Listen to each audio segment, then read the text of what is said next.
नमस्कार दोस्तों, फिर एक बार स्वागत करता हूं मैं आप सबका दिवाली के इस खास एपिसोड में। पिछले वीडियो में आप लोगों ने जितना मुझे सराहा है उसके लिए आप लोग का बहुत बहुत धन्यवाद। आप लोगों के उसी प्यार से प्रेरित होकर दोबारा एक वीडियो दिवाली पे बना रहा हूं। लेकिन पहले बताइए कि आप लोगों ने अपनी कुर्सी पकड़ी है कि नहीं, क्योंकि हाँ करेक्ट, मेरे वीडियो बीच में नहीं छोड़ सकेंगे आप। मेरे न्यू व्यूवर्स का भी स्वागत करता हूँ मैं आज इस प्रिंस ऑफ इंडिया के दरबार में।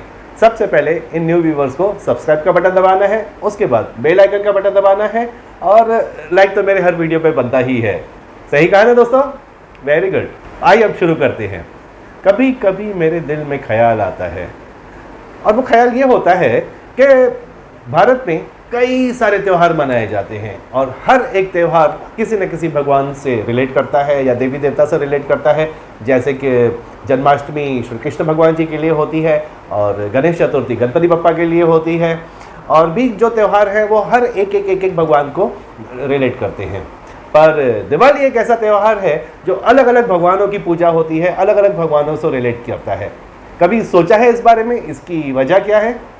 नहीं पता होगी ना, मैं बताऊं? चलो ठीक है, मैं बताता हूं आपको इस बारे में। तो दोस्तों आज मैं आपको बताता हूं दिवाली के 5 दिन की विशेषता और इन 5 दिनों से जुड़ी हुई सच्ची कहानियां। मेरे जिन दोस्तों ने इससे पहले वाला वीडियो मेरा देखा होगा दिवाली का, वो तो ये बात जरूर जानते होंगे कि दिवाली कोई एक युग का त्यौहार नहीं बल्कि तीनों युगों का त्यौहार है। और जिन्होंने नहीं देखा है वो ज़रूर जाके पहले वाला वीडियो देखें, लिंक डिस्क्रिप्शन बॉक्स में है। और हाँ, उससे पहले फ़ोन नीचे मत रखिएगा। फिलहाल के लिए आप लोग इतना याद रखिए कि दिवाली है तो एक ही त्यौहार, पर इसमें जो प्रथा है वो तीनों युगों से जुड़ी हुई है, जैसे सतयुग, त्रेता युग और द्वापर युग। इसका मतलब दिवाली का त्यौहार एक कॉम्बिनेशन है तीनों युगों का, और साल के ये 5 दिन बहुत महत्व रखते हैं हमारे इतिहास में। दिवाली का सबसे पहला दिन होता है धनतेरस।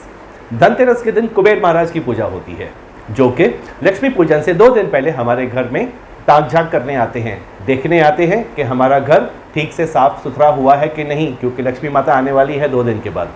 और अगर कहीं उन्हें कहीं थोड़ी सी भी कमी लग जाती है तो वो लक्ष्मी जी से कह देते हैं कि इस घर नहीं जाना। इसलिए ये बहुत ज़रूरी है कि धनतेरस के पहले घर का शुद्धिकरण, साफ सफाई सब कुछ हो जाना चाहिए। और दूसरा महत्व धनतेरस का ये भी है कि इस दिन भगवान धन्वंतरी, जो कि विष्णु जी के ही अवतार थे, हाथ में अमृत का कलश लेकर, मतलब आयुर्वेदा लेकर हमारे धरती पर पधारे थे। यह तो बहुत कॉमन है, बट क्या आप ये जानते हैं कि धनतेरस के दिन सोना, चांदी या कोई भी चमकने वाला धातु क्यों खरीदा जाता है? और एक बात, क्या आप जानते हैं कि उस रात को यमराज की पूजा होती है और क्यों होती है? मैं बताता हूँ आपको। इसके पीछे की कहानी कुछ ऐसी है कि सतयुग में एक राजा हुआ करते थे, महाराज हिमा।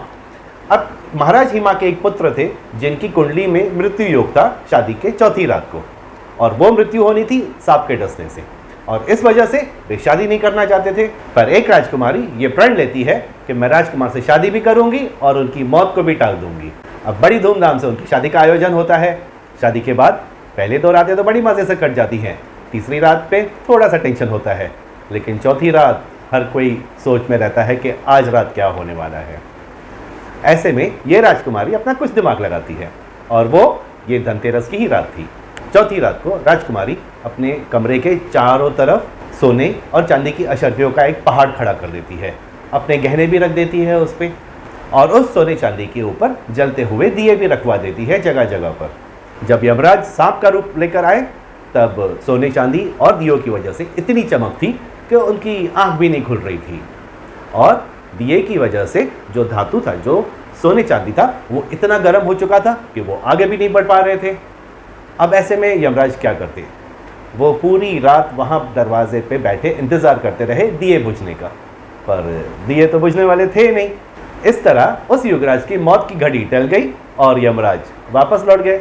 इस तरह उस राजकुमारी ने युवराज की जान यमराज से बचा ली, और तब से ये प्रथा प्रचलित हो गई कि अगर पत्नी ठान ले तो यमराज से भी अपने पति को लौटा के ला सकती है। इसलिए महाराज कुबेर, भगवान धन्वंतरी और यमराज की भी पूजा होती है धनतेरस के दिन, और चमकने वाले धातु भी लिए जाते हैं।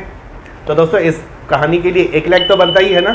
और हाँ, कमेंट बॉक्स में भी ये बात ज़रूर बताना कि इस कहानी के बारे में आपको पता था या नहीं। और अब बात करते हैं दिवाली के दूसरे दिन की। इसे हम छोटी दिवाली या नरक चतुर्दशी भी कहते हैं। दोस्तों इस दिन को दिवाली से जोड़ा गया है द्वापर युग से। ग्रंथों के मुताबिक सतयुग, त्रेता युग और द्वापर युग में एक महाबली दानव हुआ करता था जिसका नाम था नरकासुर। इस दानव ने ब्रह्मा जी की घोर तपस्या कर भगवान ब्रह्मा से वरदान पाया था कि वो सिर्फ अपनी माता की इच्छा से ही मर सकेगा।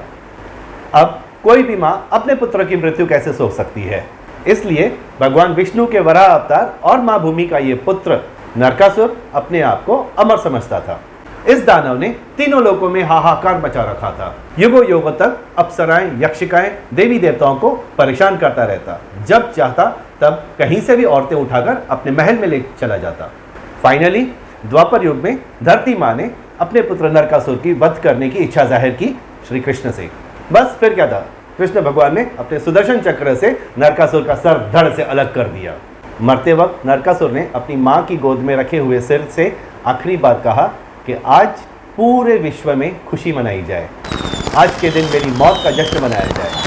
और उसके इस अंतिम इच्छा को श्री कृष्ण ने स्वीकार किया। इसलिए दानव नरकासुर के वध की खुशी में इस दिन को बहुत ही हर्षोल्लास के साथ सेलिब्रेट किया जाता है और इसे छोटी दिवाली कहा जाता है। दिवाली का तीसरा दिन माँ लक्ष्मी को समर्पित है और इसी दिन भगवान श्री राम रावण का वध करके अयोध्या लौटे थे।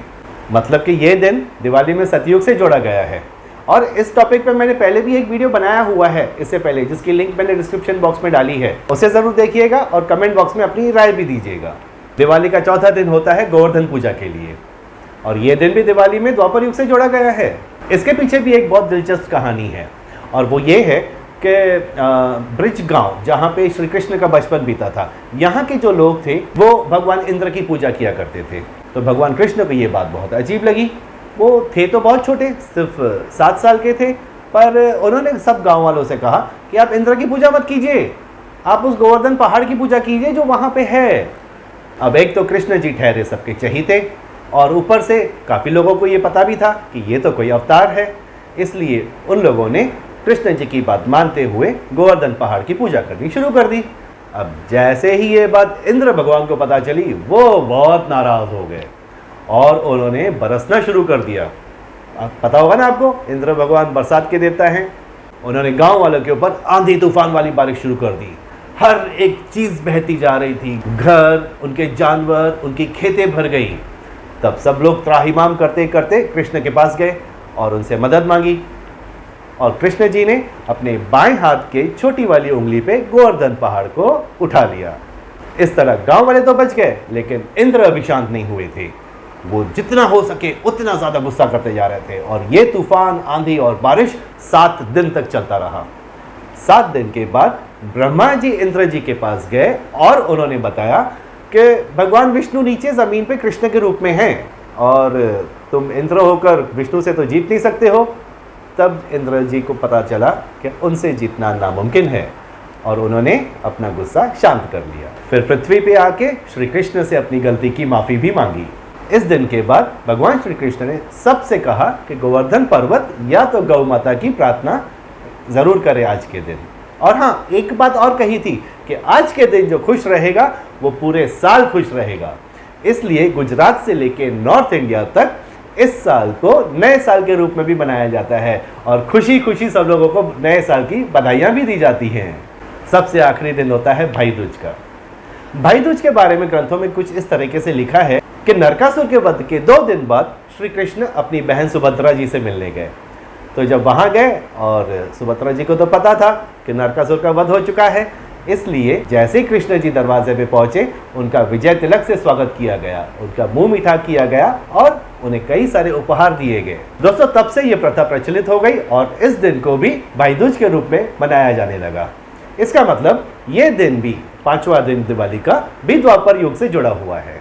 दोस्तों, भले ही ये सारी की सारी घटनाएं अलग अलग युगों में हुई हैं, पर एक बात याद रखिएगा कि कार्तिक महीने के ये 5 दिन बहुत खास होते हैं, क्योंकि कार्तिक महीने के ये 5 दिन सारे देव देवियां भगवान पृथ्वी का भ्रमण कर रहे होते हैं और इसलिए इन 5 दिनों में अगर सच्ची श्रद्धा से कुछ मांगा जाए तो वो इच्छा ज़रूर पूर्ण होती है। तो जल्दी से आप सब अपनी अपनी लिस्ट तैयार रखिएगा, क्योंकि सिर्फ 2 दिन में खुशियों की बरसात होने वाली है। अब जल्दी से इस वीडियो को शेयर करके अपने दोस्त और परिजनों को भी इस आशीर्वाद का लाभ दिलवाइए। मैं जल्दी ही फिर आप लोगों से मिलूंगा। तब तक के लिए शुभ दीपावली, जय भारत।